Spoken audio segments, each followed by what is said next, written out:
Assalamualaikum warahmatullahi wabarakatuh dan selamat sejahtera. Jom belajar bersama Cikgu Tim. Bahasa Melayu Komunikasi, Pendidikan Khas, Tingkatan 3. Pada hari ini, Cikgu akan mengajar tentang masih lagi tema 1, Kebersihan dan Keselamatan. Tajuk Unit 2, Sayangi Diri.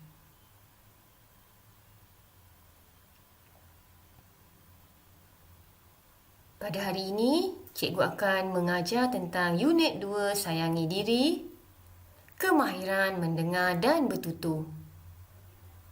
Gambar menunjukkan pakaian di bengkel. Kita hendaklah memakai pakaian yang sesuai dengan aktiviti yang dijalankan. Mari kita dengar penerangan imbas saya. Zita tukang masak. Dia bekerja di sebuah restoran. Alan pelayan. Dia bekerja di kafe hotel. Devi tukang kebun. Dia bekerja di kebun sekolah. Danny tukang kayu. Dia bekerja di bengkel pertukangan kayu. Berdasarkan penerangan tersebut, terdapat 4 pekerjaan yang berbeza dan mengikut pakaian yang sesuai dengan pekerjaan mereka. Yang pertama tadi, tukang masak, bekerja di restoran. Yang kedua, pelayan, bekerja di kafe hotel. Yang ketiga, tukang kebun, bekerja di kebun sekolah. Dan yang keempat ini, tukang kayu, bekerja di bengkel pertukangan. Dapatlah cikgu simpulkan di sini bahawa setiap kali kita mahu melakukan aktiviti, kita perlulah memastikan pakaian kita sesuai dengan aktiviti yang kita nak laksanakan ataupun yang kita nak lakukan. Seterusnya, kemahiran membaca. Mari kita baca sama-sama. Utamakan keselamatan. Cikgu Fatimah sentiasa mengingatkan muridnya supaya mematuhi peraturan semasa berada di dalam bengkel. Terdapat 3 keselamatan yang perlu kita utamakan, iaitu yang pertama, keselamatan diri. Pakai pakaian yang sesuai. Pakai kasut yang sesuai. Jangan bermain, bergurau dan berlari. Basuh tangan sebelum dan selepas melakukan aktiviti.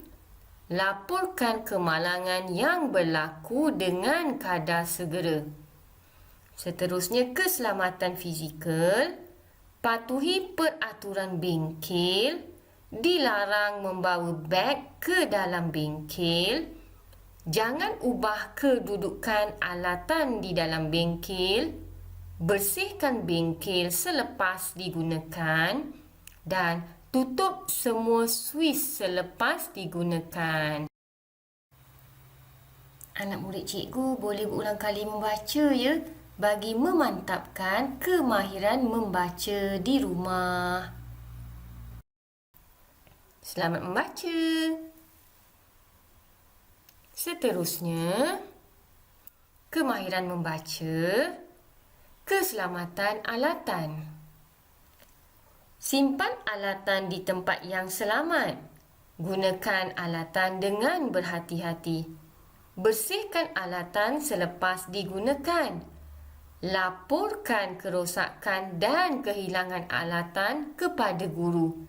Dan akhir sekali, rekodkan penggunaan dan pemulangan alatan. Gambar di sini menunjuk kepada alat pemadam api. Yang ini adalah peti pertolongan cemas. Anak murid cikgu boleh berulang kali membaca bagi melancarkan lagi bacaan kalian. Selamat membaca.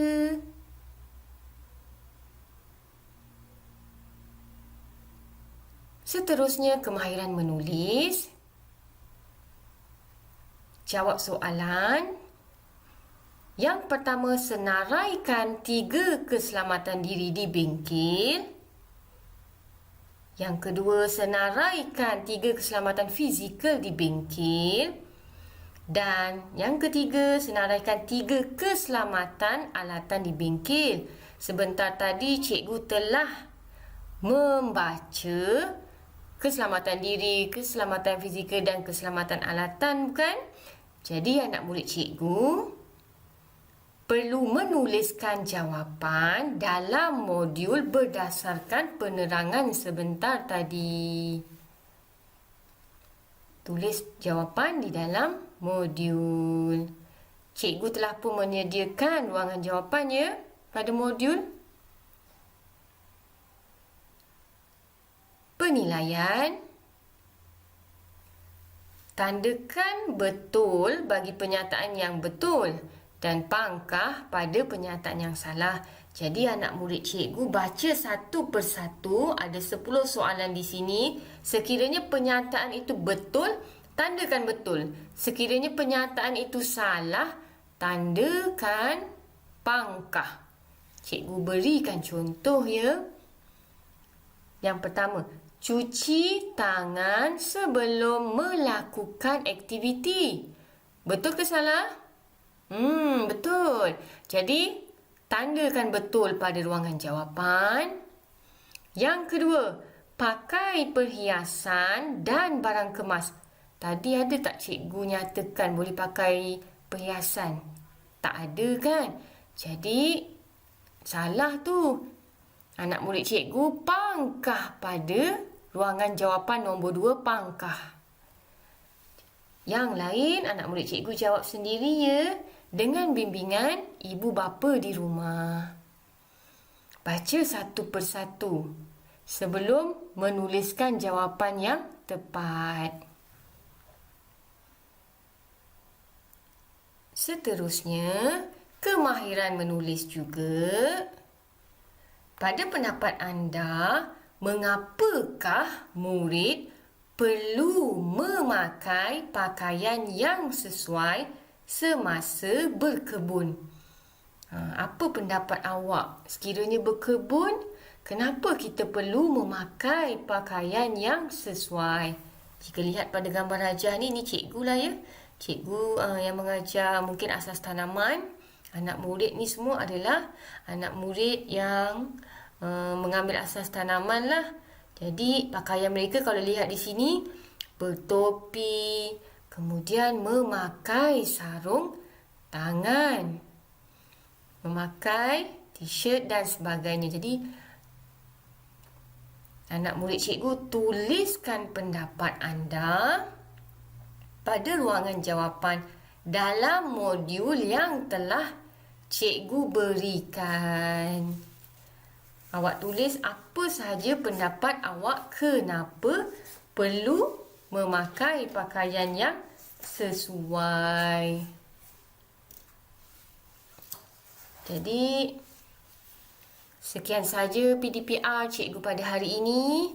Cikgu berharap semua murid cikgu gembira dan semangat untuk belajar serta melaksanakan tugasan iaitu modul ini yang diberikan dengan baik dan bersungguh-sungguh. Selamat belajar.